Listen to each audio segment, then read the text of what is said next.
প্রশ্ন হলো, ইসলাম ধর্মের শেষ নবীর নাম কি? অপশন: হযরত ঈসা আলাইহিসসালাম, হযরত মুসা আলাইহিসসালাম, হযরত মুহাম্মদ সাল্লাল্লাহু আলাইহি সাল্লাম, হযরত ইব্রাহিম আলাইহিসসালাম।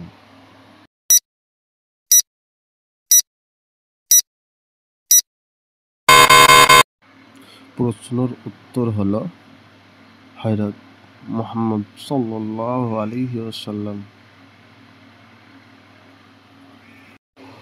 প্রশ্ন নম্বর 2, কুরআনুল কারীমে কতটি সূরা আছে?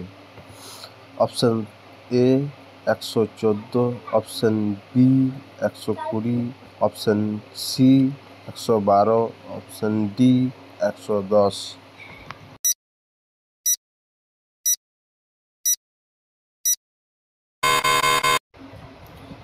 প্রশ্নটির উত্তর হলো অপশন এ 114।